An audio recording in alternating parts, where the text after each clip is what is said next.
Good morning. So, this is story number 2 from the Barefoot Books Magic Hoofbeats, Horse Tales from Many Lands. And I have permission from Barefoot Books to read this story out loud. It is retold by Josepha Sherman and illustrated by Linda Wingerter. And the story that I'm going to read today is story number 2. It's from North India, and it's called The Majestic Marwari. For many centuries, horses have played an important role in the northern states of modern-day India. The most notable breed in this part of the world is the Marwari horse. The origins of the Marwari horse are entwined with local folklore. According to the head priest of the monastery at Calabar, a noted breeder of Marwari horses, the breed can be traced to a period when the ocean was churned to extract nectar for the gods, a period when horses had wings. From the beginnings of time, the Marwari served the wealthy princes of India, and their courage earned them a reputation of fearless cavalry horses on the battlefield. The status of the Marwari as war horses was unparalleled. They were even declared divine and were regarded as being superior to all men, including those of royal blood. Only the noble Rajput families and their warriors, the Kshatriyas, were permitted to ride them. When they went into battle with their masters, the Marwari were as ready as their riders to die in combat. If a Marwari horse rider was victorious, the horse would carry him from the battlefield in triumph. If the rider was injured, he would carry him to safety. But if the rider was killed, the horse would lie down beside him and let himself be killed as well, rather than abandon his master. The Marwari's sharp ears and excellent homing instinct also helped to save his rider's life. The Marwari have exceptional hearing, so they can give their riders early warning of impending danger. Another advantage of the Marwari is their sturdiness. They can survive for extended periods of time without food or water in the deserts of the north. If their riders get lost, these clever horses often find their way home. Marwari horses stand between 14 hands and 15.2 hands high. Horses are measured in hands, and 1 hand equals 4 inches. They have curvy, rotating ears, a dignified bearing, and they are extremely intelligent and loyal companions. A properly trained Marwari can rise on its rear legs and land the front ones on the sides of an elephant for his master to mount the elephant and engage in battle. When he leaps, he can span over 10 feet. He learns easily and is hardy and ever willing.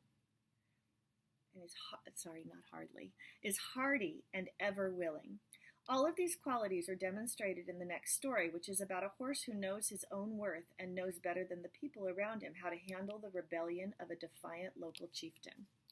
Okay, and there's a picture of the Marwari horse.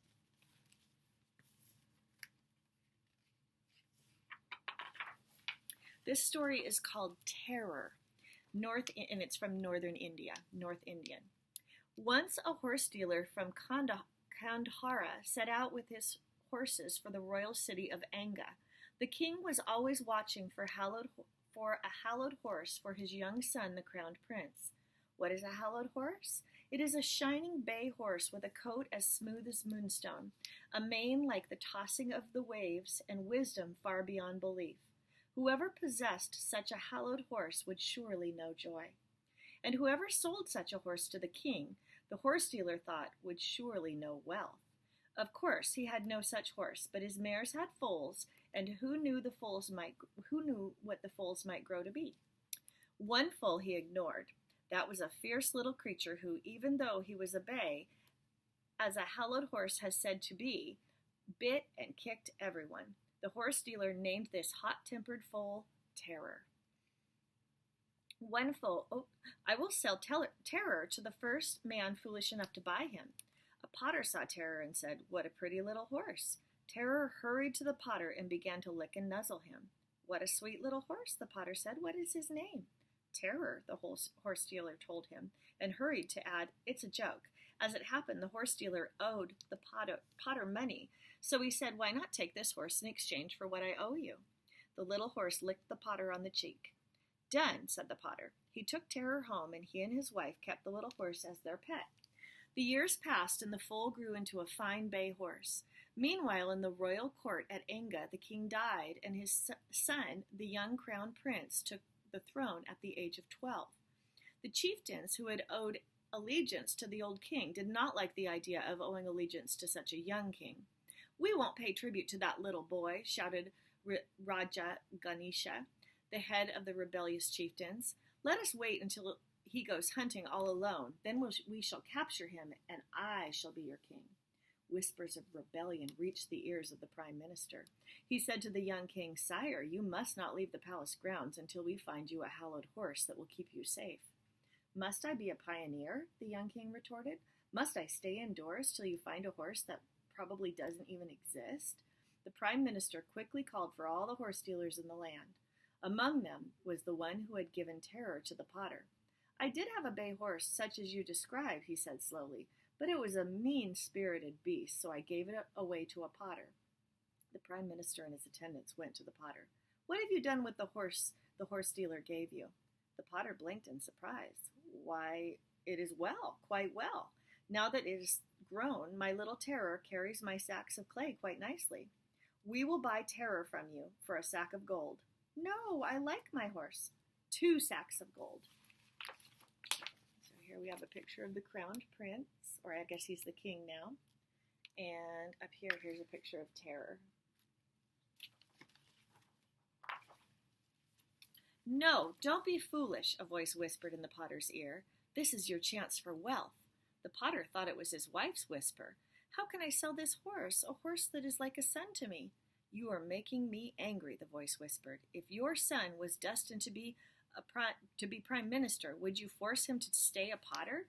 Tell them, I will take only the price of a hallowed horse, and you will get not 2, but a dozen sacks of gold." Just then the potter's wife walked by. Then, who had been whispering in his ear?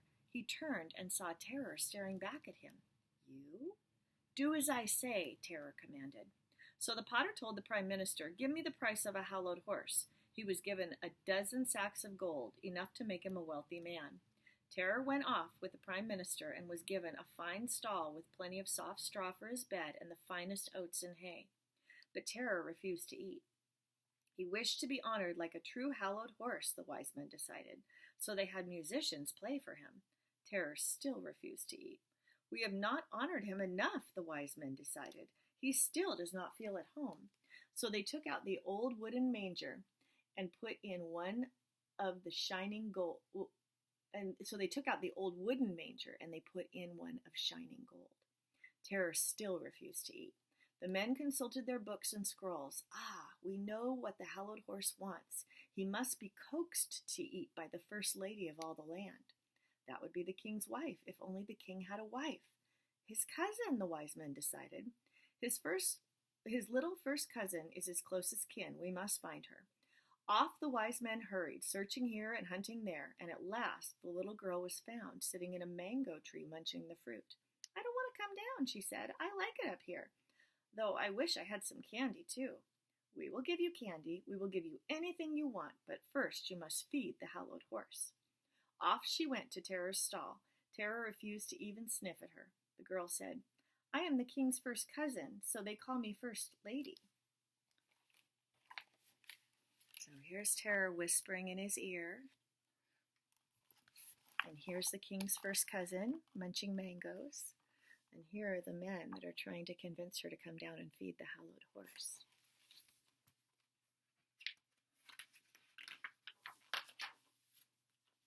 "Of course, once he's married, I won't be much of anybody." Terror tossed his mane and snorted. "I know you're called Terror," the girl continued. "I'm called Candy Cheek because I like sweets and candy so much. I suppose it's silly to think that a horse can talk, but at least you can listen. I was hiding in a tree because terrible things are happening. Raja Ganesha is leading an army of rebels against us. He wants to marry me, and he wants to cut off the prime minister's head, then capture my cousin, the king, and leave him on a desert island to die of starvation." Goodness, it's a very violent story. She frowned at Terror. "That's right. And here you are with plenty to eat. And yet you're trying to die of starvation too." "For your sake," Terror said, "I will eat." "You can talk! Oh, wonderful! Eat and grow strong, and then you can go and bite off Raja Ganesha's ear to teach him a lesson. I shall teach him a lesson right now, Terror said. Open the stall door. Not without me, Candy Cheek said bravely. I want to go with you. Very well. Open the door and jump on my back, then hold fast. Candy Cheek jumped on Terror's back, and he raced off like the wind itself, straight to the rebel camp. There he stopped short and gave a great neigh. Every horse in the camp neighed back, saying in horse language, This is our leader. Raja Ganesha came running. Look at this, he cried to his men. My child bride has come to me. But Terror gave a second commanding neigh, and all the horses in the camp turned on their riders, caught them by their belts, and carried them off. Terror lunged forward and bit off Raja Ganesha's ear, then led the charge back to the city. There, the royal army quickly put an end to the rebellion. That evening, everyone in Anga celebrated. Long live our king, they cried. Long live our brave Candy Cheek. And long live the wonder horse, the hallowed horse, Terror. And there's a picture of Terror with Candy Cheek on his back. What an interesting story. So sometimes stories, especially folk tales, can be a little bit violent. So thinking about a horse biting off somebody's ear isn't very nice. But his name was Terror, I suppose. Anyway, tell me what you think about that story. What was your favorite part, or what parts didn't you like? And email them to me. I hope you guys have a really great day, and I'll see you with the next story. The next story is going to be called it's from the Basque Country, and it's called the Paddock Pony. So the Basque Country is near Spain. It's in an area that involves Spain and Portugal.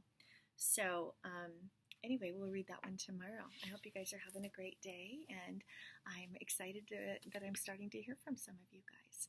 I'll talk to you later. Bye.